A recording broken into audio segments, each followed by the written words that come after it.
ডিসেম্বরে বঙ্গবন্ধু কন্যা শেখ হাসিনা আসার খবর শুনে এই নাটক মঞ্চস্থ হয়েছে। সদ্য বাংলাদেশের রাষ্ট্রপতি শাহাবুদ্দিন পদত্যাগ করছেন শারীরিক অসুস্থতার জনিত কারণ দেখাইয়া। একটু আপনি একজন রাজনৈতিক নেতা, সিলেটের এখন এমপি আসলা, আপনার বক্তব্য জানতাম চাই কি ব্যাপারে। দেখেন, বাংলাদেশের যে সংবিধান, সেই সংবিধানে রাষ্ট্রপতি হলেন একটি সাংবিধানিক পোস্ট। মহামান্য রাষ্ট্রপতির আসলে কোনো ক্ষমতাই নেই সেই অর্থে। তো রাষ্ট্রপতির পদত্যাগ নিয়ে আমরা আমাদের এখানে আসলে বলার কিছু নেই। রাষ্ট্রপতি কেন পদত্যাগ করলেন, আদৌ কি উনি শারীরিকভাবে অসুস্থ না সুস্থ? কারণ এখন তো বাংলাদেশে গণতন্ত্র অবরুদ্ধ। আমরা তো আসলে অনেক জিনিসই জানি না। মহামান্য রাষ্ট্রপতি যখন গণতন্ত্র মুক্ত পাবে, মুক্ত বাতাসে যখন কথা বলবেন, তখন আমরা জানতে পারবো আসল ঘটনা কি। অনেক ঘটনার পিছনে অনেক ঘটনাই লুকিয়ে থাকে। তো আমরা সঠিক সময়ই আমরা সেটা জানবো। আর আরেকটি বিষয়ে কথা উঠেছে যে রাষ্ট্রপতির সাথে আমাদের দলীয় প্রধান শেখ হাসিনার টেলিফোনে কথা হয়েছে। আচ্ছা, একটু চিন্তা করেন, যদি রাষ্ট্রপতি যদি চান, সেটা তো বাংলাদেশ থেকেও সম্ভব। আর কেনই বা আমাদের নেত্রী বঙ্গবন্ধু কন্যা কথা বলবেন? কারণ বঙ্গবন্ধু কন্যার সারাটা জীবন গণতন্ত্রের জন্য লড়াই করে গেছেন। উনি ঘোষণা দিয়েছেন ডিসেম্বরে আসবেন।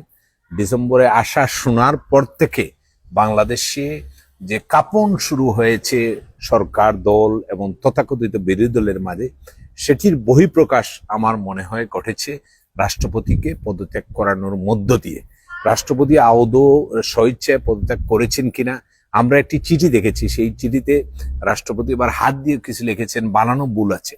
তো সেই চিঠিটা আদৌ কি হয়েছে, গোয়েন্দা সংস্থার ভূমিকা কি, সেটি খতিয়ে দেখা দরকার। আপনি বলছেন রাষ্ট্রপতির সঙ্গে শেখ হাসিনার কথা উঠেছে, এটা আমরা শুনেছি। আমার প্রশ্ন এই জায়গায় নয়, আমার প্রশ্ন শেখ হাসিনার নিয়োগ করাই ছিলেন এই রাষ্ট্রপতি, আওয়ামী লীগের মনোনীত এবং ব্যক্তিগতভাবে শেখ হাসিনা চয়েস করে নিয়ে এসেছিলেন।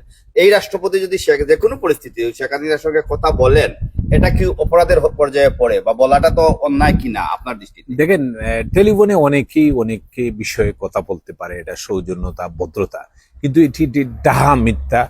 বঙ্গবন্ধু কন্যার সাথে কিংবা আওয়ামী লীগের কোনো শীর্ষ নেতার সাথে তার যোগাযোগ নেই। রাষ্ট্রপতি যেহেতু একটি সরকার আছে, সেই সরকারের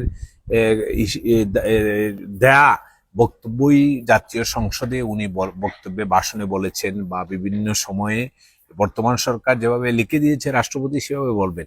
সেখানে রাষ্ট্রপতি কি বা দরকার, অথবা আমাদের দলের নেতাকর্মীর কি প্রয়োজন যে রাষ্ট্রপতির সাথে টেলিফোনে? এটি ডাহা মিথ্যা কথা। এটি হলো যে রিসেন্টলি বাংলাদেশে যে বন্যা পরিস্থিতির অবনতি, বাংলাদেশে যে রিসেন্টলি আমাদের পাসপোর্টের মান নিচে নেমে গেছে, রিসেন্টলি যে আমাদের এলিভেটেড এক্সপ্রেসওয়ের যে দুর্নীতির কথা উঠেছে, সেই জনসাধারণের দৃষ্টি অন্যদিকে নিয়ে যাওয়ার জন্য এবং ডিসেম্বরে বঙ্গবন্ধু কন্যা শেখ হাসিনা আসার খবর শুনে সেটি অন্যদিকে দৃষ্টি ফেরানোর জন্য এই নাটক মঞ্চস্থ হয়েছে।